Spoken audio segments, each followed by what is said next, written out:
Shri Ganganagar Brethren कलीसिया द्वारा आयोजित क्रिसमस प्रोग्राम आपके सामने प्रस्तुत करने जा रहे हैं। सबको बड़ा दिन मुबारक हो। आइए हम कलीसिया के भाई बहनों द्वारा कुछ गीतों को सुनेंगे। शोर दुनिया में ये हो गया। क्या हो गया? शोर दुनिया में ये हो गया। क्या हो गया? आज पैदा मसीह हो गया। आज पैदा मसीह हो गया। शोर दुनिया में ये हो गया। शोर दुनिया में ये हो गया।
बाइबल हमें प्रभु यीशु मसीह के जन्म के बारे में क्या बताती है, उसको हम लूका उसके पहले अध्याय 26 वचन से लेकर 35 वचन तक और दूसरे अध्याय के 1 वचन से लेकर 14 वचन तक देखेंगे। 6वें महीने में परमेश्वर की ओर से जिब्राइल स्वर्गदूत गलील के नासरत नगर में एक कुंवारी के पास भेजा गया, जिसकी मंगनी यूसुफ नामक दाऊद के घराने के एक पुरुष से। उस कुंवारी का नाम मरियम था। स्वर्गदूत ने उसके पास भीतर आकर कहा, आनंद और जय तेरी हो, जिस पर ईश्वर का अनुग्रह हुआ है, प्रभु तेरे साथ है। वह उस वचन से बहुत घबरा गई और सोचने लगी कि ये किस प्रकार का अभिवादन है। स्वर्गदूत ने उससे कहा, हे मरियम, भयभीत ना हो, क्योंकि परमेश्वर का अनुग्रह तुझ पर हुआ है। देख, तू गर्भवती होगी और तेरे एक पुत्र उत्पन्न होगा। तू उसका नाम यीशु रखना। वह महान होगा और परम प्रधान का पुत्र कहलाएगा, और प्रभु परमेश्वर उसके पिता दाऊद का सिंहासन उसको देगा, और वह याकूब के घराने पर सदा राज करेगा, और उसके राज्य का अंत ना होगा। मरियम ने स्वर्गदूत से कहा, ये कैसे होगा? मैं तो पुरुष को जानती ही नहीं। स्वर्गदूत ने उसको उत्तर दिया, पवित्र आत्मा तुझ पर उतरेगा और परम प्रधान की सामर्थ्य तुझ पर छाया करेगी, इसलिए वह पवित्र जो उत्पन्न होने वाला है परमेश्वर का पुत्र कहलाएगा। दूसरे अध्याय के पहले वचन से, उन दिनों में औगुस्तुस कैसर की ओर से आज्ञा निकली कि सारे जगत के लोगों के नाम लिखे जाएं। ये पहली नाम लिखाई उस समय हुई जब क्विरिनियुस सीरिया का हाकिम था। सब लोग नाम लिखवाने के लिए अपने अपने नगर को गए। अतः यूसुफ भी, इसलिए कि वह दाऊद के घराने और वंश का था, गलील के नासरत नगर से यहूदिया में दाऊद के नगर बैतलहम को गया कि अपनी मंगेतर मरियम के साथ, जो गर्भवती थी, नाम लिखवाए। उनके वहां रहते हुए उसके जनने के दिन पूरे हुए, और वे अपना पहलौठा पुत्र जनी और उसे कपड़े में लपेटकर चरनी में रखा, क्योंकि उनके लिए सराय में जगह न थी। और उस देश में कितने गडरिये थे जो रात को मैदान में रहकर अपने झुंड का पहरा देते थे। और प्रभु का एक दूत उनके पास आ खड़ा हुआ, और प्रभु का तेज उनके चारों ओर चमका, और वे बहुत डर गए। तब स्वर्गदूत ने उनसे कहा, मत डरो, क्योंकि देखो, मैं तुम्हें बड़े आनंद का सुसमाचार सुनाता हूं, जो सब लोगों के लिए होगा, कि आज दाऊद के नगर में तुम्हारे लिए एक उद्धारकर्ता जन्मा है, और यही मसीह प्रभु है। और इसका तुम्हारे लिए पता है कि तुम एक बालक को कपड़े में लिपटा हुआ और चरनी में पड़ा पाओगे। तब एकाएक उस स्वर्गदूत के साथ स्वर्गदूतों का दल परमेश्वर की स्तुति करते हुए और ये कहते दिखाई दिया, आकाश में परमेश्वर की महिमा और पृथ्वी पर उन मनुष्यों में जिनसे वे प्रसन्न है, शांति हो। परमेश्वर के वचन के पढ़े और सुने जाने पर परमेश्वर की आशीष हो। धन्यवाद।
आइए अब हम क्रिसमस का संदेश सुनेंगे पास्टर दर्शन सिंह द्वारा।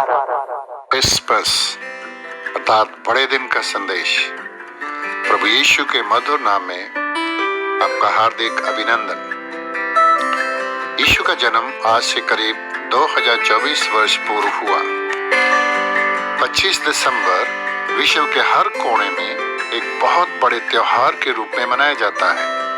सुसमाचार सभाएं आयोजित की जाती है।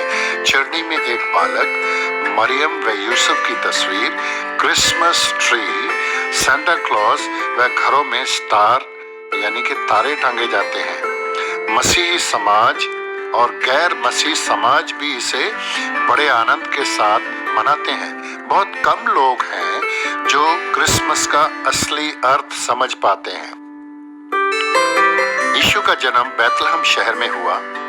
गडरियों को मैदान में स्वर्गदूतों द्वारा संदेश मिलता है और वे डर जाते हैं। उनसे कहा जाता है, मत डरो, क्योंकि देखो मैं तुम्हें बड़े आनंद का सुसमाचार सुनाता हूँ जो सब लोगों के लिए होगा कि आज दाऊद के नगर में तुम्हारे लिए एक उद्धार करता जन्मा है। यही मसीह प्रभु है। आकाश में स्वर्गदूत परमेश्वर की स्तुति करते हुए दिखाई दिए।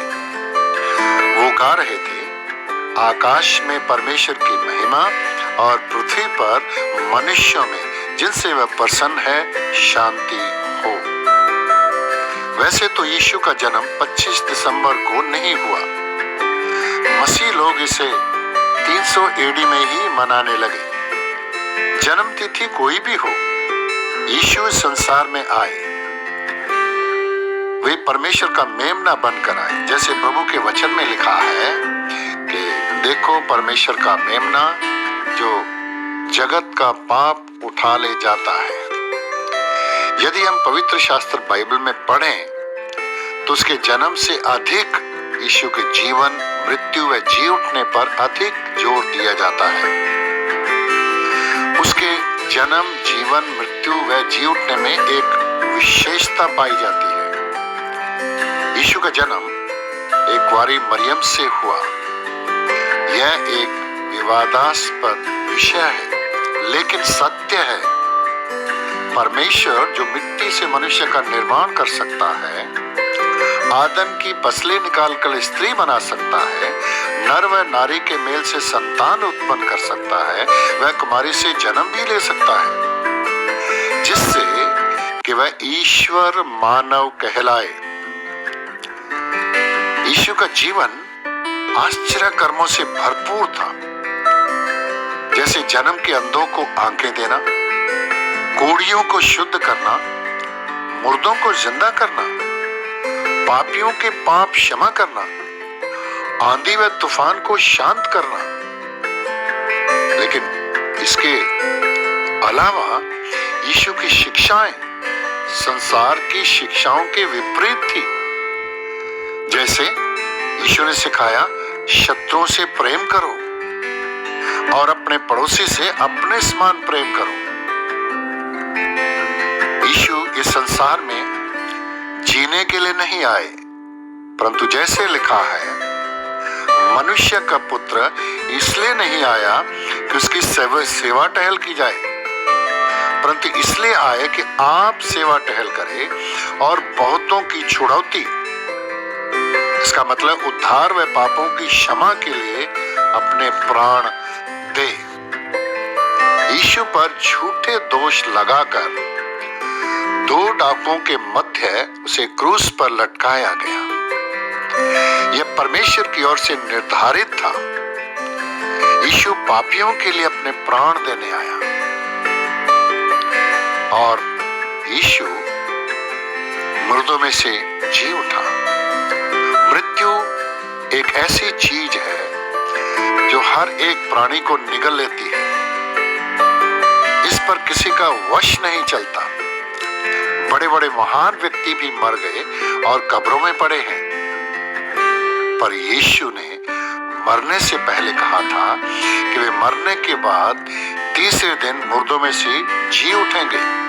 इसलिए उसकी कब्र पर राजा की मोहर व सिपाहियों का पहरा लगा दिया। परंतु बड़े भूकंप से मोहर टूट गई, सिपाही डरकर भाग गए और यीशु जी उठे, शिष्यों और बहुतों को दिखाई दिए। मुर्दों में से जी उठने के बहुत सारे प्रमाण यीशु ने दिए, जैसे उनके साथ भोजन करना या उनसे ये कहा कि मुझे छू कर देखो कि मैं देश में जी उठा हूं, आत्मा में हड्डी और मांस नहीं होते। यीशु 40 दिन इस दुनिया में रहने के बाद सबके देखते हुए वे स्वर्ग में उठा लिए गए और उसके वायदे के अनुसार वो फिर से आ रहे हैं। तो क्रिसमस एक सबसे बड़ा इनाम है, एक तोहफा है, और यीशु मसीह ही है वो। उसके साथ पापों की क्षमा व अनंत जीवन है, क्योंकि परमेश्वर ने जगत से ऐसा प्रेम किया कि उसने अपना इकलौता पुत्र दे दिया, ताकि जो कोई उस पर विश्वास करे वो नाश ना हो परंतु अनंत जीवन पाए। यूहन्ना 3:16। ये आपके ऊपर निर्भर है कि आप इस तोहफे को स्वीकार करें या ना करें। परमेश्वर इस तोहफे को आपको मुफ्त में देना चाहते हैं। क्या आप स्वीकार करने के लिए तैयार हैं? अनंत जीवन और मृत्यु आपके वश में है। आप यीशु पर विश्वास करके अनंत जीवन पा सकते हैं। परमेश्वर आपको बहुत बहुत आशीष दे।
सभी भाई बहनों को जय मसीह की। परमेश्वर का धन्यवाद हो इस मधुर समय के लिए जो प्रभु ने हमको दिया, और परमेश्वर का धन्यवाद हो कि उसने हमें उस कोरोना महामारी से बचा के रखा, सुरक्षित रखा, और ये सौभाग्य दिया कि आपके सामने कार्यक्रम को पेश कर सकें। और हमारे दिल की इच्छा है कि इस कार्यक्रम के जरिए परमेश्वर आपसे बातचीत करे, परमेश्वर आपके दिलों में जन्म ले। आपने आपने अपना कीमती समय निकालकर इस कार्यक्रम को देखा, इसके धन्यवाद। इस कार्यक्रम की आशीष आप सभी को मिलने पाए। सभी को बड़ा दिन और आने वाला नया साल बहुत बहुत मुबारक।